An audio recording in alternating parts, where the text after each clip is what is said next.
This is Michael Spedden, and welcome to Fowl Players Radio, your one-stop shop for all of your pop culture needs. We feature interviews from musicians, actors, comics, dancers, authors, and much, much more, up-and-coming artists and beloved favorites. We've got it all, people on stage, backstage, out front, and behind the scenes. Sit back and relax. Let's have some fun. Hello, this is John Piet, Kevin Schmidt, and Jerry Bozick. and we're August, the little band from Virginia. You can hear our story, other stories from the legendary Baltimore, D.C. music scene, and much, much more with Michael Spedden on Fowl Players Radio. You can find it at www.fowlplayersradio.com, on YouTube, and wherever we find podcasts online. Keep rocking. Hi, this is A.D. Adams. And Paul Williams with Escape the Hive. You are listening to Fowl Players Radio.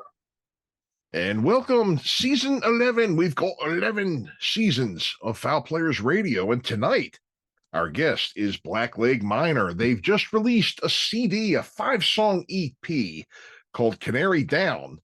Matt Higgins on guitar and backing vocals, Tommy Azzinaro on drums, CJ Murphy on lead vocals, rhythm, and lead guitars. And they've recently welcomed bassist Nondo into the band. The EP was produced by Brett Hunt, mixed and mastered by Jeff Chance and Brett Hunt at Catdaddy Studios in Nashville, Tennessee. We talked about the EP and shared stories about being in bands in the club scene and playing original music in Baltimore and much, much more. Links to their music and everything else you want to know about the band can be found in the show notes. The Fowl Players of Perryville are back in action and have upcoming shows on the Western Maryland Scenic Railroad, Fifth Company Brewing in Perryville, Maryland, the Susky River Beverage Company in Perryville, Maryland. Also, Maryland Party Boat down in Middle River. If you're interested in coming to see a show, the website is www.fowlplayersofperryville.com for bookings. Contact us at foulplayersperryville@yahoo.com or 443-600-0446. Every Tuesday from 4 to 6 p.m. Eastern Time on 97underground.com is the Back of the Rack, the Michael Spedden Show. We feature songs you forgot you liked, classics that never die, interviews with up-and-coming and classic beloved bands. And we play a lot of local music too, folks. Go to 97underground.com, download the free app, listen to us wherever you go, anytime, anywhere. You can also go on YouTube, youtube.com/@97underground Michael Spedden to hear archives of all of the bands I've interviewed on the show. Go and check it out. We thank you for watching and listening to Fowl Players Radio. Our main website is fowlplayersradio.com. Our YouTube channel is youtube.com/@fowlplayersradio. Please remember to support our guests in their endeavors. Links to their books, albums, tickets to their shows, and much, much more can be found in the show notes of every episode. We'll be right back after these words with Blackleg Miner. Hi, this is Bud Becker. Hi, everybody. Dwight Weems from Gaz the Fun Band. Hi, folks. This is Jay David. Hey, this is Brian Damage from Kicks and Rhino Bucket. Hi, this is Kim of Kim's Crypt. Hello, my name is Gunhild Carling. Hi, this is Paul Castiglia, and you're listening to Fowl Players Radio, the one-stop shop for all your pop culture needs. And folks, welcome back to another episode of Fowl Players Radio, Season 11. We've got 11 seasons. And tonight's guest is Blackleg Miner, here to talk about their new EP, Canary Down. And we have Matt, guitar, Tommy on drums, CJ, guitar, vocals, and Nondo on bass. Welcome, gentlemen. It's a pleasure to have you on Fowl Players Radio. Thanks for having us. Thank you for having us. Yep. So exciting news. You have a new EP out. You're releasing videos. You're doing all kinds of great things. Where to start indeed. So tell us the exciting news here, guys. Well, the new EP has been recorded. The official release date is going to be on the 15th is what we're shooting for. So it'll be officially released by the time you hear this. I think it's got 5 excellent tracks on it. I mean, with me singing, how could they not be? We really got a great bunch of guys here. It's something special when we are writing and playing and just jamming together. It's magic. I've heard it. It sounds good. You know, it's a good sounding, great sounding EP, I should say. And I'm happy. I'm happy to hear that things are going well with it. And not only do you have the nice EP out, how about some videos too, huh? Yeah, we got 2 videos out right now. One for Tequila No Mo, and another one for Go For Your Life. Great. And you have a YouTube channel for those, correct? Absolutely. We do indeed. Mhm. And the video for Tequila No Mo was made for us by the great Jeff Chance down in Nashville. I know many of your listeners are familiar with him. Oh, Jeff's great. He's aight. He's great, except for when he gets out the click track, right? That's Yeah, I really dug the Tequila No More video. Doing the Lego thing, it's pretty neat. So, and plus, I used to play with Legos. That's right. I stepped on. Still play with Legos sometimes. Yeah, I still step on. Nice. Oh yeah, those Legos getting to be all the rage again. You have toys kind of go cyclical. You see them and everything, and then you don't see them, and then they see them again. Maybe next time we tell them to use the Toy Story characters. Right? That's right. We're hoping to get an endorsement from Lego, but that remains to be seen. That remains to be seen, I'm sure. Yeah, but hey, why not? You don't ask, you don't get, right? That's right. That's it. That's right. You at least ask. Hey, it never hurts to ask, right? So this EP's been out, and again, it's sounding great. You just had Nondo join not too long ago. We're not on the CD, we're not on the EP yet, but you are going to be in the future. I'm sure. Future recordings. Oh yeah, they're already throwing all kinds of stuff at me, and I've been writing bass lines for them, and I'm enjoying it a lot, except for the throwing, but that's right. Yeah.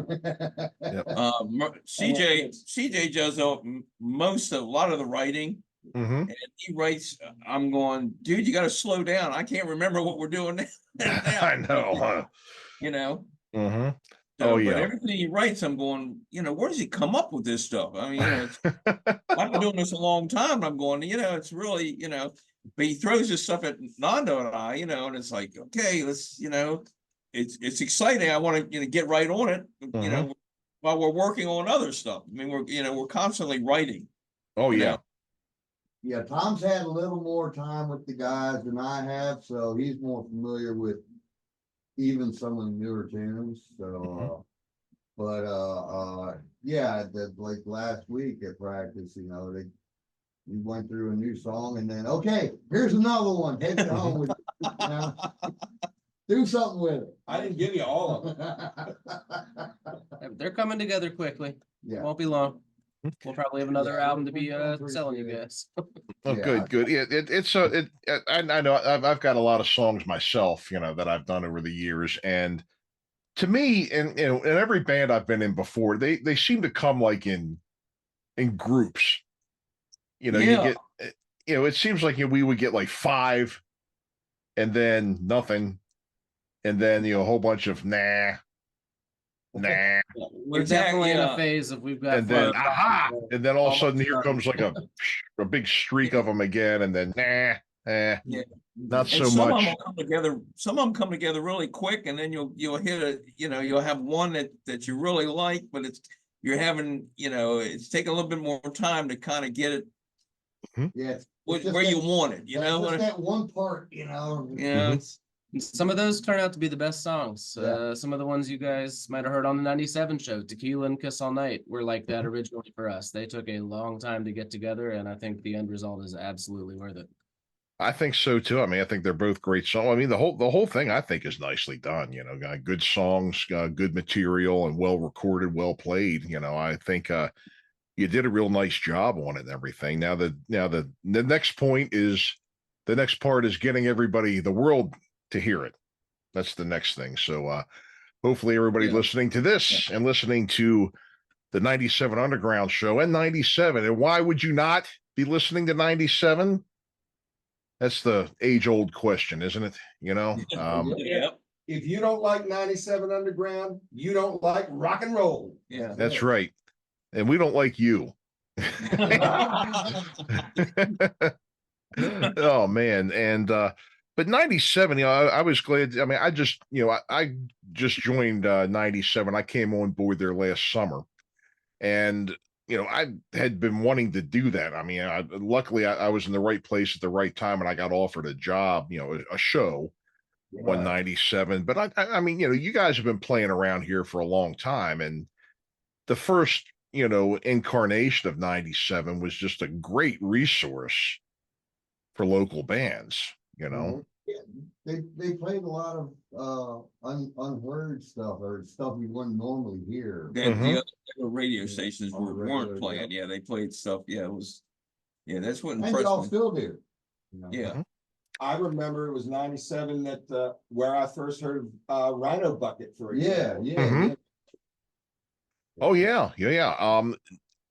And they were one of the first they were one of the first ones around here that, first of all, if you had a good recording, you had a good song, a decent recording, not a boombox in your practice room, on a cassette, but a decent studio quality recording, good song, they would not just put you in on like the local show, like a lot of the stations around town had like local hour or whatever it is. You were in there. I mean, you'd hear Guns N' Roses, The Cult, Iron Maiden, and then back to the regular music, back to the other songs, and then another local band. They were considered part of the repertoire. Yeah. I mean, as long as it was well done, and not only that, even if you didn't have the resources to do a recording back in those days, being young and having no money and nothing else, not everybody could get into the studio like we can when we reach a certain point. But they would at least give everybody an opportunity to have their gigs announced. Yes. Yeah. Yep. Whatever happened to that? They don't. I remember listening to the radio way back in the day, and gigs were announced at at venues and who was playing where, and it's disappeared. Well, note to self. Let me see if we can start doing that again. I'll have to. I do have an indoor track on that, so maybe I can see about or an inside track, not indoor track. That's high school right there. Inside track. That's right. Yep. So yeah, but they've always been a resource. They've given the local bands respect, airplay. I mean, I know my show, I mean, normally for a 2-hour show, you get to play about 22 songs, something like that, maybe a little more if you're sticking the Ramones in there, but usually, and I'm finding now, just from the interviews I'm doing and the contacts I'm making, I'm saying probably a good 8 to 10 songs I'm playing per show are local. Oh, really? Nice. Or local, and the other thing too is, we are the pendulum is starting to swing back to having venues that support locals playing originals. Yeah, there you go. Yeah. And bands are doing it, Red Dye Number 9 is back. You remember those guys from years ago? They've released 2 albums in the last 3 calendar years. Okay. And they're playing. There's let me see, Scarlet Angel writing more material. They never really went away. I mean, God, they just celebrated 40 years. I just had them on the show. Yeah, 40 years. Yeah, they were doing covers, and now a couple of members have left, and I heard that Kim, the drummer, and Michelle, the guitar player, are going to start an original thing. They want to put an original together. Yep, Yeah. they're doing original material. A whole, a bunch of other ones out there too, have been, making making it a point now to do original stuff. I've had on the show, both on this show and 97 Chatterbox.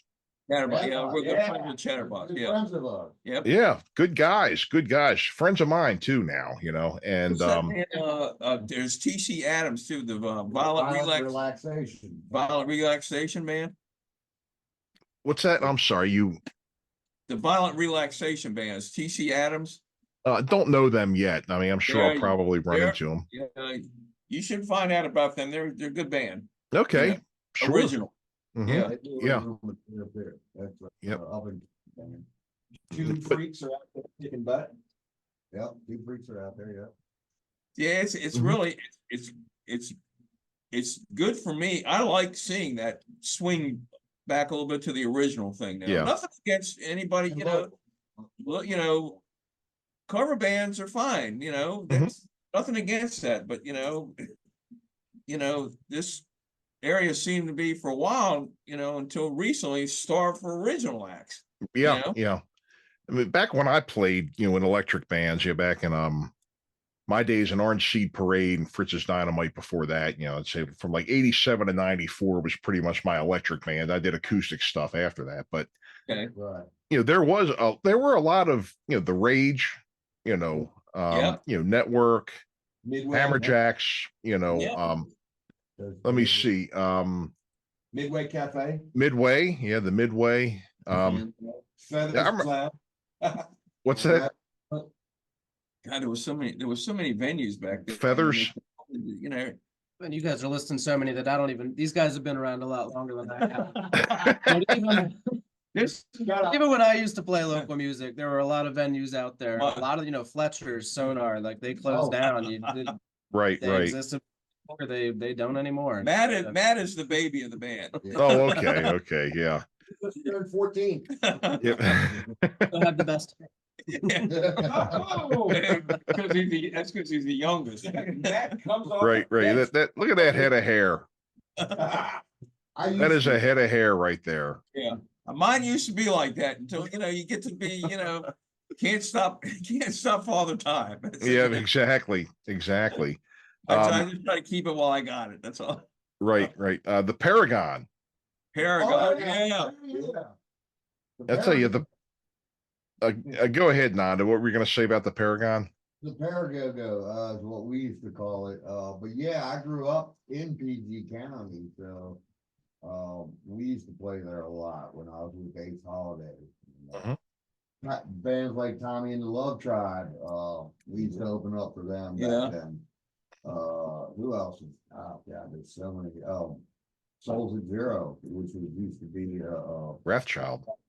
Yeah, and Near Mortals. All those bands used to come through there. Yep. Yeah, those were great bands, great days, great times. Mm-hmm. Oh yeah, the Paragon. Well, the Paragon too. The only thing that I didn't like, being a bass player, having an Ampeg rig, and those dance steps. Yeah. Oh man. You know what I think? Yeah. You know what I think that was? I think that was the club's way of making sure that none of the bands drove out of there drunk. Because humping your stuff up and down those steps and everything, you sweated every bit of liquor you drank that night right out of you. Yeah. But the local hernia surgeons did well. Yes, they did. Yeah, that's another one right there too. And orthopedic back surgeons too. Chiropractors. Yeah, I remember playing there. We'd leave there after the gig and go and hit the little tavern right across the street. Oh yeah, Bag of burgers. Bag of burgers. Yeah, that's always fun. Yeah. Yeah. Oh, those were great times back in those days. It was really a magical time, and I don't know. I mean, you guys may agree with me on this too.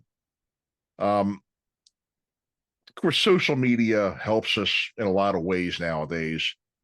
But I think the one thing, and tell me if you agree with this or not, that social media has taken away.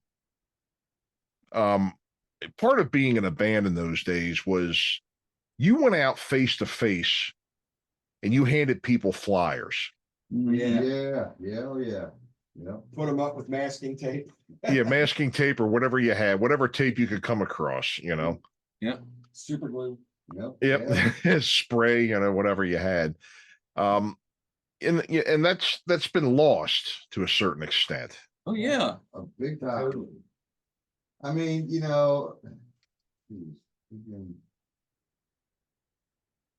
nowadays, you don't get to do that.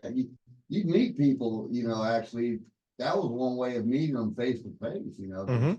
They'd see you putting up the flyer and they'd be, curious and ask, hey, what is this? Hey, yeah, well, this is our band, blah, blah, blah, blah, yeah. Yeah, come check us out. Yeah, and you get to know people directly like that, and then, half the time they show up at least, so, that was, socializing as opposed to social media, Yeah. You're right. You're right. Socializing as advertising. Right. Yeah. And it was expected too. If somebody was going to book you in their club, they'd better see you out talking it up and giving out flyers and things. I'll tell you something, and you guys really seem to agree with me on that, but I took some time off from playing, got back into it around like 04, 05. So booked some things with my acoustic act. Went to the place that I was playing at. What did I start doing? Giving out flyers. And then people started looking at me like I had four heads. What's this? Yeah. God's name is this. Yeah. What is penalty friendly? You kill trees. Yeah. And I was like, well, it's a flyer. Well, what's this for? Well, I'm playing here. I thought you might want to come out. Maybe I'm weird. I don't know, but here. And all right, and whatever. And they just threw it on the bar and they go back to their selfies, and everything. Yeah. Have you noticed that? I guess, I don't know if you felt like Rip Van Winkle waking up. Anyone from handing out flyers these days, but the reception you're gonna get. Yeah. So even when I was playing gigs when I was younger, we still did flyers. It was that was MySpace days, which was kind of the golden era, I think, of social media for bands. Yeah. You customize your own little website and everything like that. But now you have to have like Facebook events and invite people. I don't know. Mm-hmm. Yeah, nowadays it's just like, well, everybody's got their phone, so if you've got an event coming up, you're like, hold on here. Mm-hmm. Here's the link. Here's the link here. You know, you get tickets on Ticketmaster. And it's not very social. Yeah, I've been doing it, Mike, so long. I did it with my wife way before. Remember MySpace? Oh yeah. Before Facebook. Mm-hmm. I was doing it before MySpace, before social media. And I go way back. So I remember the days of what the scene was like way back. I'm talking, late 60s. Mm-hmm. I'm giving my age away here, but yeah, and camping out for tickets. That was another thing. Yeah, that was fun though. That was a party. Oh yeah. No matter what mall you went to, there was always a party going on that night. Yeah. And no one's paying $20 fees to Ticketmaster. Yep. That's even one thing that's going, not just flyers, but tickets are even going away. It's hard to get a physical ticket nowadays. It's all, you get a link to, and that's something like, I used to have, my tickets. I don't know, God knows what happened to them. But, I see people, one friend of mine that's constantly posting all of his tickets from the Capitol Center. Yeah. I believe our manager, Brett, keeps a ticket book. Yeah, I have, all Zeppelin back in 77, all the great shows, but. Yep. I know that was a thing too. I mean, you and even album art. Right. Oh yeah. That's gone too, because everybody's downloading everything now. Mm-hmm. It's Where are the Frank Frazettas and the Roger Deans of, you know? Mm-hmm. It's like selling physical copies of your EP or CD. Right. They get Right. some, I don't have a CD player anymore. Yeah. That's been a thing with their new one. It's Yeah. you got to play the streaming game. Everybody's doing a Which- streaming thing, and I, There's some advantages to that. You make a little less money, but everybody can hear your stuff. Well, Right. yeah, see, that's the one problem nowadays is the streaming, because there's really only three ways that bands can make music now or make money now anyway. And that's CDs, merch, and live shows. Right. You know, streaming doesn't pay, you know, that. Unless you're mega famous, you're Yeah. making pennies. Yeah, but still, you're mega famous, but you're still only making, you know, what? I don't think they don't get better deals with the No. companies, but What, 1/10 for every 1,000 or something. It's Yeah. like, It's like the entire free world just streamed your song. Here's a check for 6 cents. right. Yeah, exactly. Yeah. Yeah. You know? So it's like, okay, so there's four of us. How do we split that up? Yeah. It's a whole different. And then we got to pay our manager too. Oh, it's cheating. what's 10% of 57 cents? 5.7 cents. 10% of nothing. Yep. Yeah, it's like, God, you have to earn enough to be able to have enough to even write a check. Yeah. The income stream from merch, you know, in the last 20 years is it's way more important than it used to be. Oh, it is. I Yeah. remember seeing merch tables at concerts, you know, in the 70s and stuff like that, but it's nothing like it is now. Yeah. Right. Oh, it is. Yeah. That's pretty much people's bread and butter nowadays. Yeah. I think it was Steve Vai in a recent interview. I think it was Steve Vai. He said that his job as a musician is basically being a traveling T-shirt salesman. Yeah. But he didn't mind it, you know, as long as he gets to keep playing music and. Right. Yeah. I know what you mean. Yeah. It seems like that's pretty much people's bread and butter nowadays, because, you know, people just aren't getting physical CDs. They're downloading everything, and then, you know, all the pieces of everything that goes out to what you finally end up getting at the end is just wow. Right. And then the fact that people are still able to share things and give them to other people for free and everything. The controls on that have just gone out the window. So it really does end up being merch, you know? Right. But, you know, I think there is a groundswell of a small renaissance for physical music, things like vinyl and Especially vinyl. I mean, I don't think we're ever going to see millions of vinyl records sold again for one artist, but there's a little bit of a groundswell out there. Yeah, that is good. Now I like that. You know, I have fond memories of my old stereo. You know, you know, you can sit back and you can put your headphones on, you know, plug them in. You know, you can start the record. You're listening to it, and you're just sitting back, leaning back, and you can open up the album, pull out sleeves and read stuff while you're going through it. And you could read it 1,000 times too, and it's always good, you know. Each time you notice something, read something different, you know. I know one of my favorites was a live one from Little Feat. Waiting for Columbus. And you know, and you read it, and it's like, oh, reported at the listener all the time. You don't see that now, you know. Yeah, the kids nowadays, I shouldn't say, I guess I should say kids at my age, but the younger generation, I think, is really missing what we had back then. You know, that experience of, like you're saying, you know, sitting back with your headphones on and open up an album, and you know, now they just download everything and they just listen to the music, and they're not getting any kind of personal information on the band or anything. It's just they're hearing the music, but you know. You don't get nothing from streaming like that. No, you really don't. Although I did see, I was watching, forgot what it was.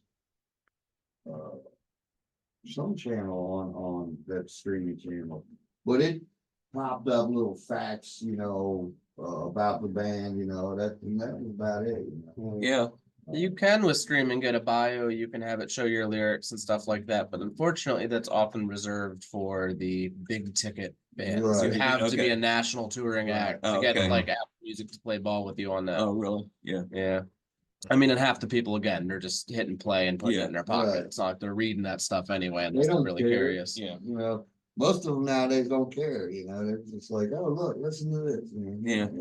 As a listener, I do like not having, I remember being a kid and going to the CD store and having to buy, I made the money to get 3 albums, Same difference, but you had the money for like 2 or 3 albums, but I wanted to listen to all 100 of them that I wanted to listen to. Yeah. So, as a listener, I do like the access, but Right. it's definitely kind of hurt the artist end of things. Right, right. So,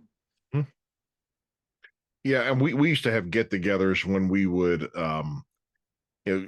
we all had different albums too, my friends and I. Some people, we had some of the same albums, but we all had different ones. We'd always bring them over. I had one friend of mine lived on the block, and his parents didn't have a car, so they had like one opportunity a week to go out and do all their grocery shopping. So a friend would come pick them up, and they were gone like from 6 until like midnight, because they would go do something afterwards. And that was our time to go over there and play pool, and we had the records out, and we would bring them and everything. And those were good. And then we would also, let me see that AC/DC album. Oh, yeah. And then we'd be reading each other's albums and stuff too, and looking at that. And then there were times too when there were always like giveaways. Remember, Kiss had like the Love Gun thing in their Yeah. Then with the also the posters, a lot of them came with posters too. So I had picture discs too. You remember those? Yeah. You can still get some now. I don't know how the quality is, but I've seen them advertised. I had an Iron Maiden Aces High one. I have the same one. Yes. Then I had the Number of the Beast one, and then I had Deep Purple Fireball. That was a cool one. Oh, yeah. Wow. Great album too. Yeah, that was. And then there was also the Ozzy Speak of the Devil one too. I had that. Yeah. I got that. And yeah. Then another thing too, back in those days, was the MTV concerts. They'd always have an MTV concert on Saturday night. Yep. And I think those concerts were single-handedly kept me out of trouble when I was a teenager. EM actually stood for music. Yeah. That's long gone. Yep, those are some good ones too. Some good ones. you gotta go to on like there. MTV4 to see the music videos. Oh, really? Yeah, I know. That's the truth. Well, you used to sit at home. My wife and I used to sit at home when I guess MTV first getting cable started. MTV, and watch Headbangers Ball. Yes, yeah. And Tommy and I were discussing the other day. I mean, I'm old enough to remember. You remember the King Biscuit Flower Hour? Yes. yeah, They had some great shows. You know what? Let me tell you something about King Biscuit Flower Hour. You remember what was on before King Biscuit? I'm blanking. Metal Shop. Metal, yeah. Metal Shop. Metal. We just picked up Metal Shop on 97 Underground. Really? Nice. Metal Shop's back. Yes, it is. Wow. Hell yeah. Yep. Because they used to show they would play Metal Shop and then the King Biscuit concert right after that. Right. Yeah. Yeah. As a matter of fact, I had Zebra on the show, and I was talking to him because Zebra was on King Biscuit. Right. Yep. And Fastway. I remember that one too. Halfway. And Quiet Riot, Triumph. There was a bunch of them that were on there that were just great. Wow. I got to look up and see if that's still a thing. What's that? I have to look up and see if that's still a thing, the King Biscuit show. I haven't heard it in a while. It might be in syndication somewhere, even. Maybe archived somewhere too. Yeah. Yep. But yeah, Metal Shop. I'm happy to I was glad Tom Pless told me they brought back Metal Shop, because I saw that we kind of work with Ron Keel. He has his own network. He has and he's got a radio. Does he have a radio show? Is he in Florida now, maybe? oh, I think he's actually in South Dakota, but he could be in Florida. Yeah. But we have we syndicate his show on 97, and then he just picked up Metal Shop, and then we just started syndicating it too. And I was excited, I mean, I used to live for that show. Yeah. It used to be a good show. Yeah. When do y'all air it? It is on Mondays at 4 p.m.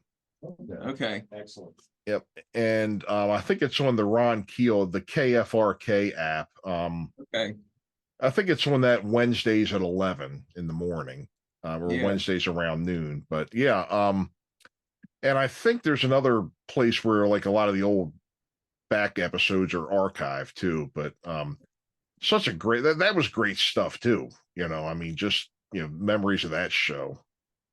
So what is it they do now? I mean, do they play newer stuff? Do they play older stuff? Yeah. Well, they do. They talk to newer bands as well as older bands that are out. I guess I kind of call it the senior circuit. Nice. Watch what you say, Michael. Yeah. Hey, look, hey, I can get discounts too. That's all I'm saying. All right, I'll come down there and smack you with my walker. Yeah, I'm a member of ARP, so yeah. Yeah. Well, I can get discounts at the places that you don't need ARP. I never did fill that out, but I think I can get horse burgers, do they? Yeah, I can go to I get a few bucks off at Denny's and McDonald's at my age now. Yeah, me too. But yeah, so I mean, this is great to see, this album out, it's sounding good. I've listened to, I've been listening to it, and the material's just solid and everything. You all did a really nice job on it. Tell us a bit about where we can, get this and all your merch and everything. Well, if you want a physical copy, we have a Bandcamp. It's bandcamp.com/Blackleg Miner. Now, physical copy sales, or if you wanted to like old school iTunes, buy the files to own.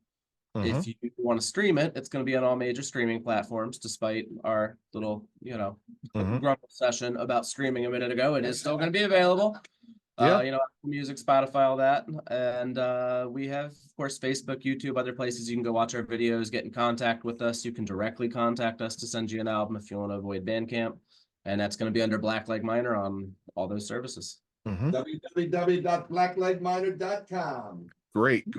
And we'll bring this up, again, we'll make sure we go back to this when we wrap up and everything. But great. Like I said, I'm glad to see, you found Nondo, you finally, completed your lineup and everything. And again, I can see, I can't wait to hear more stuff is what I'm telling you, We got a couple songs that we are about ready to show. Yeah, there's new stuff. I'm telling you, Michael, it's like, I'm going, we got to get this out there, because I'm going, this is, I think the newer stuff might be, in my opinion, a little stronger than the stuff on this EP. Well, good. That's good to hear. And I was glad to hear too. Tom, I think you came into this like in September. Yes. And Nondo just came in, and if CJ and Matt, I'm glad that this search went well and turned out to be fruitful. It's been a while. It's been a while longer than even me being in the band. I've been here a bit over a year and a half, something like that. The proto version of this band dates back to 2018. Oh, okay. Yeah, we have been working on things a long time, multiple personnel changes, because if we had wanted to like play covers and so forth, we probably could have been doing that a couple years ago. Sure. we wanted to make sure, take our time and make sure every single thing is right. Mm-hmm. And now I think we got 5 motivated people here who are ready to lay the boot to some almighty foreheads in the world of rock and roll. Mm-hmm. Oh, good. Because the thing is, it's like, I can remember the audition process and some of the people that would show up. Good Lord. About to say, I don't know. You don't want to hear some of the name stories. some names here, yeah. Yeah. Well, I won't mention names because I really don't remember their names, truthfully. I mean, some of this stuff was 35 years ago, but Yeah. woo, I could tell you some stories about some of the people that have shown up.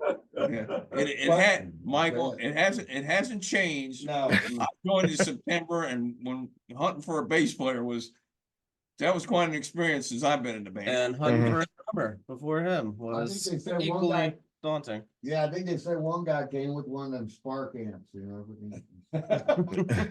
Yeah, we had, I was going, the guys were coming in and I'm going, and I had been in the band since September and we're auditioning people and had some guys coming in going, man, what's going on here? Where are these people coming from? Oh, God, And at the same time, you never know when you're going to catch lightning in a bottle. So sometimes you think, all right, let's hear the guy for half an hour, see what he's got. And in some cases, they ain't got. So It's like, boy, that was a quick 30, Right. after 5 minutes. Time for an adult beverage.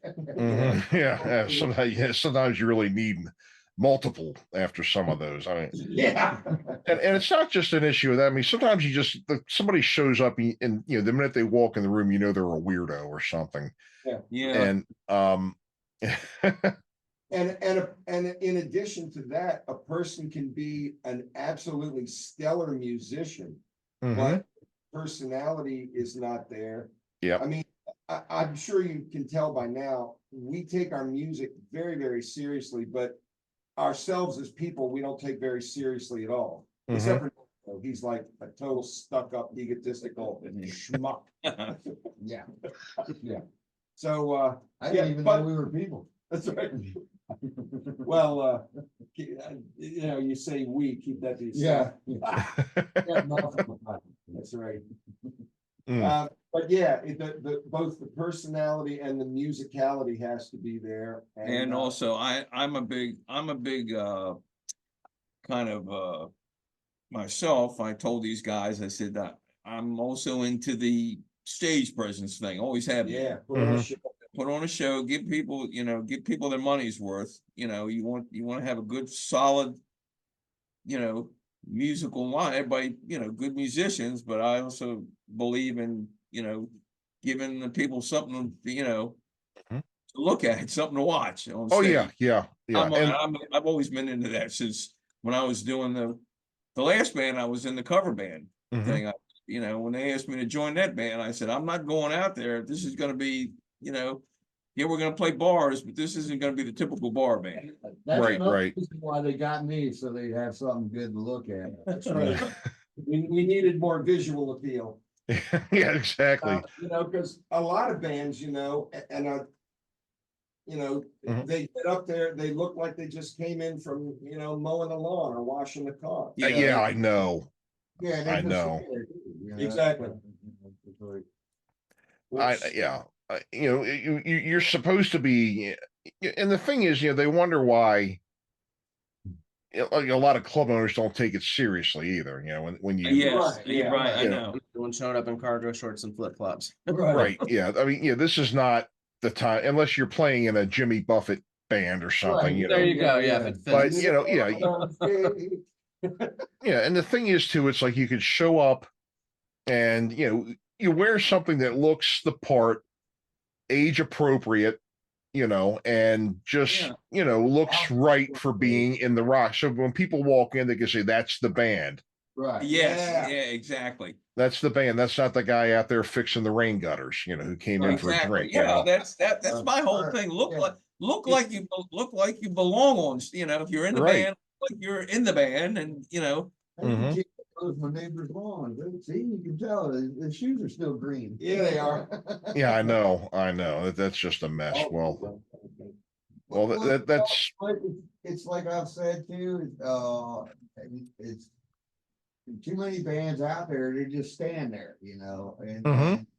and it's like they expect the crowd to get them up, or, yeah, and yeah.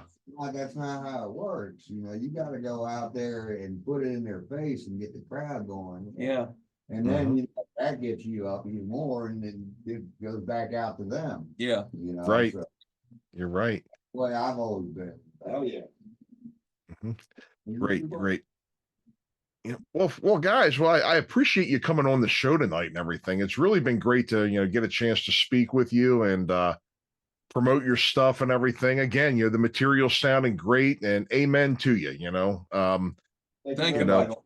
It's really great. And so again, just one more time, if you want to just quickly reiterate where we can find your stuff and everything. All right. Again, we have a Facebook and YouTube if you want to check out videos or get in contact with us directly, see pictures, and that's going to be under Blackleg Miner on Facebook and YouTube.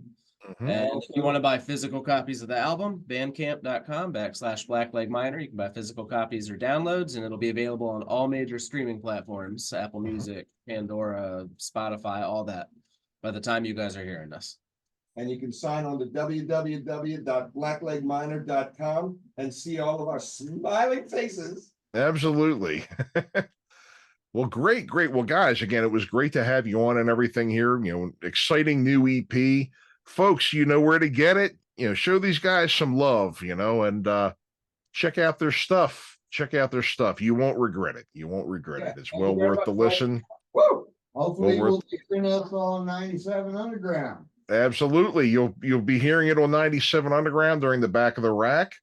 And like I said, thanks again, guys. We will and again, folks, thank you all for listening. Blackleg Miner, Canary Down. Go out and get it. And we'll see you all next time. Thank you, man. Thanks for having us. Hello, listeners. We at Fowl Players Radio thank you for all of your support over the past 10 seasons and nearly 300 episodes. We would like to encourage you to keep listening and spread the word. Audio versions of all episodes can be found on our main website, fowlplayersradio.com, as well as on many of the other platforms you can see here. You can find all of our Season 9 and 10 episodes, as well as some best of episodes and shorts on our YouTube channel, youtube.com/@fowlplayersradio. Be sure to hit the subscribe button to get alerts when new episodes are released. No matter what platform you choose to listen, you can help us greatly by hitting the subscribe button and giving us an honest review.